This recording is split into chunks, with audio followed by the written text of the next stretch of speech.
সংবিধানের ৭৫তম বর্ষপূর্তি উপলক্ষে লোকসভার পর আজ থেকে উচ্চকক্ষ রাজ্যসভাতেও দুদিনের আলোচনা। বিতর্কের শুরুতে বক্তৃতা করতে পারেন জেপি নাড্ডা। সংবিধান গ্রহণের ৭৫তম বর্ষপূর্তি মঙ্গলবার বিতর্কের শেষ দিনে জবাবি ভাষণ দিতে পারেন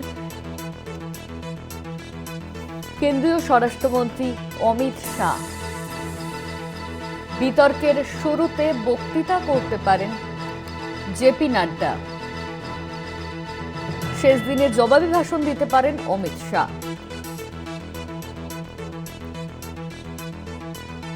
সংবিধান ৭৫তম বর্ষপূর্তি উপলক্ষে লোকসভার পর আজ থেকে উচ্চকক্ষ রাজ্যসভাতেও দুদিনের আলোচনা।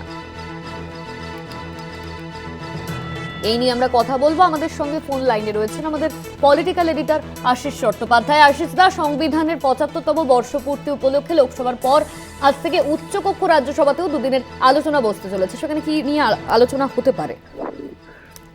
দেখো, ভারতের সংবিধানের ৭৫তম বর্ষ উপলক্ষে সংসদে বিশেষ আলোচনা চলছে।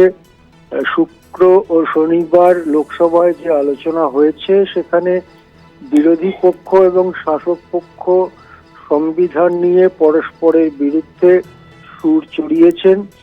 সংবিধানকে, তার ধর্মনিরপেক্ষ চরিত্রকে নষ্ট করার অভিযোগ করেছে বিরোধীরা। এমনকি ওয়ান নেশন ওয়ান ভোট নিয়েও সুর চড়িয়েছিল তৃণমূল সাংসদ কীর্তি আজাদ।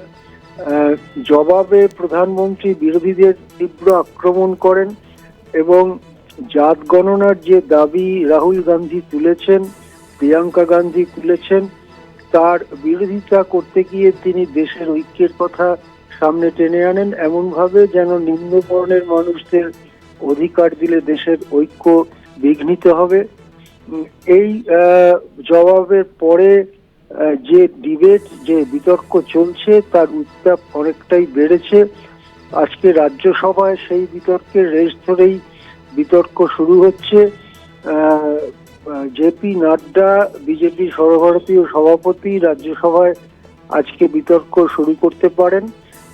একটু পরে 11টার সময় এই বিতর্ক শুরু হওয়ার কথা। রাজ্যসভায় স্বরাষ্ট্রমন্ত্রী অমিত শাহ, অর্থমন্ত্রী নির্মলা সীতারামন সহ বিজেপির প্রবীণ নেতারা থাকবেন। উল্টো দিকে সোনিয়া গান্ধী সহ বিরোধী পক্ষের প্রবীণ নেতাদেরও থাকার কথা। নাড্ডার বক্তৃতার পরে বিরোধী পক্ষের থেকে যে বক্তব্য রাখা হবে তা নিয়ে ইতিমধ্যেই উৎসাহ সৃষ্টি হয়েছে। কি বলা হবে, বিশেষ করে রাজ্যসভায় যেখানে চেয়ারম্যান তথা দেশের উপরাষ্ট্রপতি ধনখড়ের ভূমিকা নিয়ে ইতিমধ্যেই অনাস্থা প্রকাশিত হয়েছে। ধনখড় বিরোধীদের কণ্ঠ রোধ করছেন, এই দাবিতে সোচ্চার হয়েছে বিরোধীরা। সেখানে ধনখড়ের পৌরোহিত্যে কিভাবে এই বিতর্ক চলে এবং কোন রাস্তায় যায় তা নিয়ে পর্যবেক্ষক মহলে প্রবল উৎসাহ তৈরি হয়েছে। হ্যাঁ, ধন্যবাদ। আমাদের সঙ্গে ফোন লাইনে ছিলেন আমাদের পলিটিক্যাল এডিটর আশিস চট্টোপাধ্যায়।